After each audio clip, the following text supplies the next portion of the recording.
Hello, everybody, and welcome back to Weeknight Hero. As always, I'm your GM, Evan. Well, Doctor Strange Mom just came out, and while it wasn't my favorite movie ever, I'm big on the whole please do something different with the MCU, so I can't really complain about it. I still thought it was cheesy and fun. And despite the fact that he was not the main character of his own movie, we're going to be talking about Doctor Strange. So this channel wasn't around when Doctor Strange came out the first time, and it was not here for Infinity War or Endgame. So we're going to have to get in depth with Doctor Strange because Doctor Strange Mom represented, rather standard Doctor Strange fare where it gets out of control and crazy. But it brought a ton of interesting ideas about how you would play a magical character to the forefront.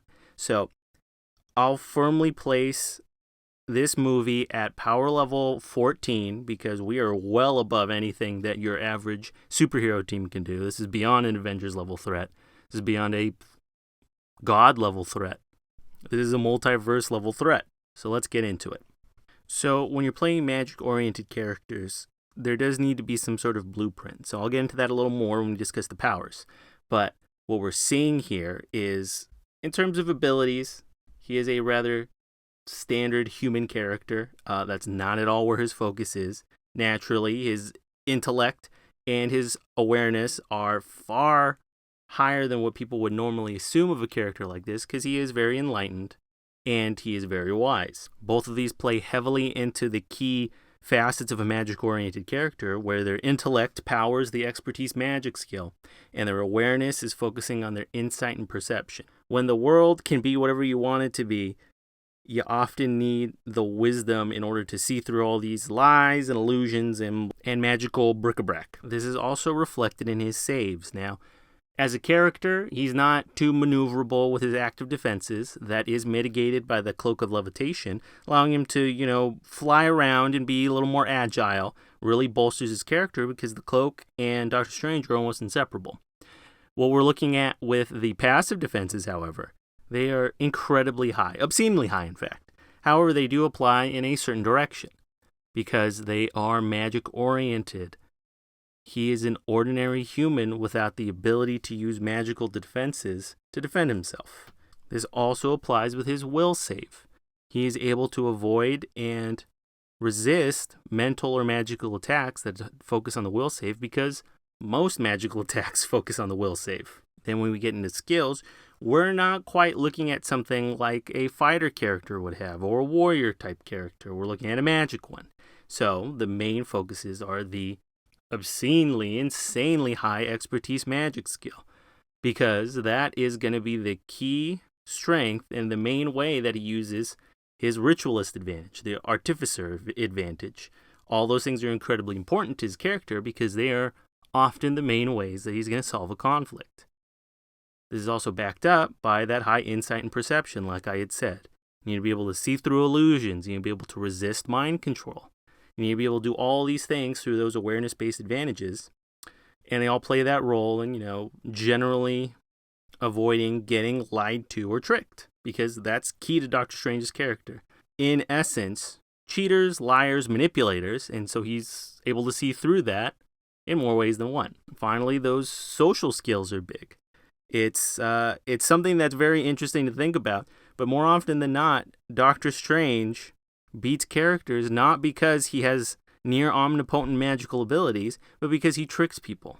If we're looking at classic Doctor Strange, more often than not, what's going to beat Dormammu is not the banishment spell or the images of Icon. It's going to be that he persuades somebody else to act on his behalf and give him enough power to defeat Dormammu, or subvert somebody and deceive them and free the mindless ones, which thus prevent Dormammu from winning.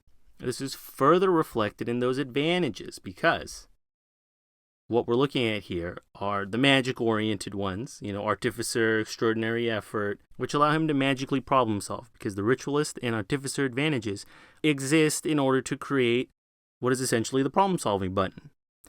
That is further backed up by things like Favored Foe for magical beings and Socially Adaptable, because those really allow him to use his interaction skills to their greatest effect because more often than not, what allows him to win is deceit.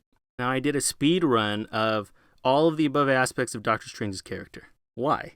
Well, for this reason. Because he has the largest magical array I have ever created for any character. Jean Grey didn't have this problem. Only Scarlet Witch is able to match this gigantic array because he has upwards of 20 alternate effects that all are core to his character. So I'll get into a couple of these.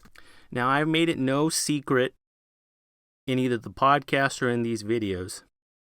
I love magical characters. However, I find them incredibly boring because when you have the ability to do everything, it's difficult for game masters to create an appropriate challenge.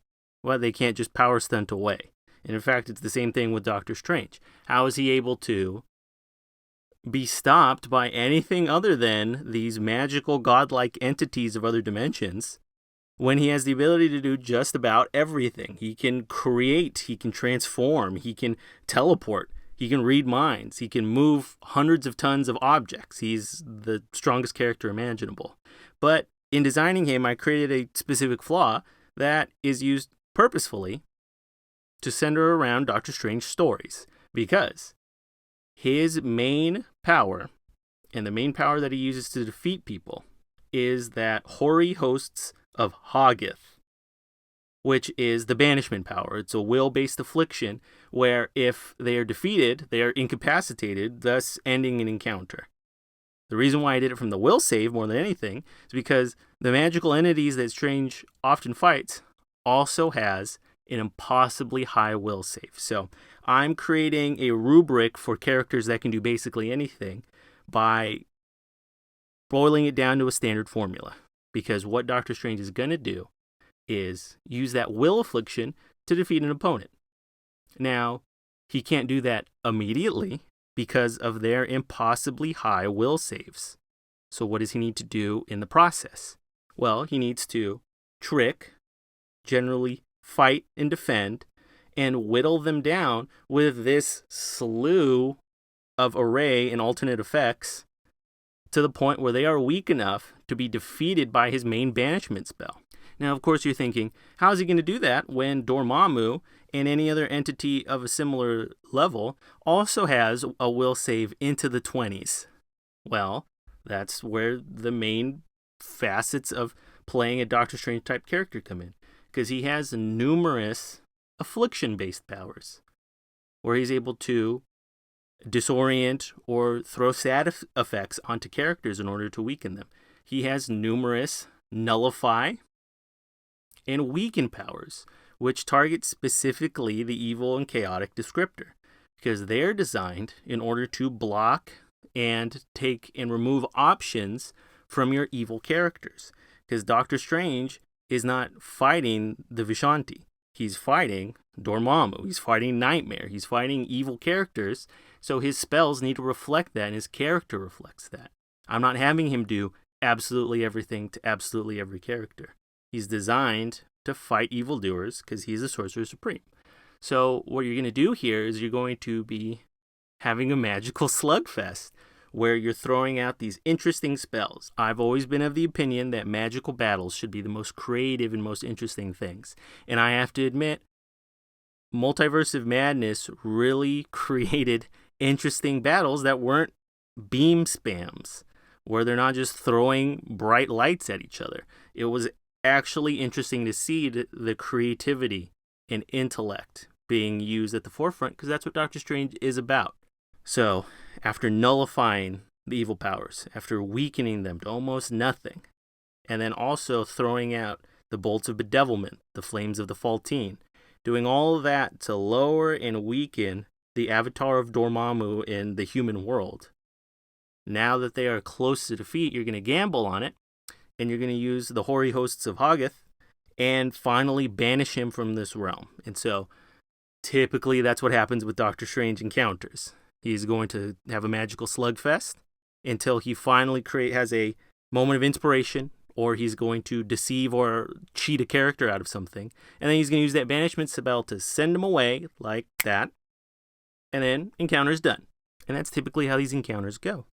Or you can use Doctor Strange on the supportive role side, which is also built into the character, where if he's fighting a character that isn't evil, a lot of his powers are kind of weaker. I mean, he does still have his main Bolts of Bedevilment faceted ability, which is based around variability. So rather than create 14 damage effects that all generally do the same thing, I combine them into one all-powerful power, where the direction and the type of magical descriptor being used creates the specific type of spell. So if you're using the Flames of the Faltine, you're going to flip on the flame descriptor, and then you're going to also do maybe an indirect attack, and you're going to have a fireball come down and burn somebody. It all is about manipulating these spells to your advantage. Or if you need to sneak underground and get somebody, you can throw on the ice descriptor. You can use the icy tendrils of Icthalon, and then put out, a magical fire. Do whatever you need to do. But when he's teaming up with other characters, like a Spider-Man, he always does, or with another magic-oriented character, he has supportive spells, like teleport, like the telepathy, like the Winds of Watum, that are still usable against even human characters. He's not as useful against human characters. That's a given, because it's not as interesting to have him fight a mugger on the street as it is to have him fight Kalu or Baron Mordo. All in a day's work for Doctor Strange. But that about wraps up this video. Once again, thank you for watching. And as always, like, comment, subscribe. This is what keeps me going. I love helping you guys. Please spread the word. And always, see you guys later. Bye-bye.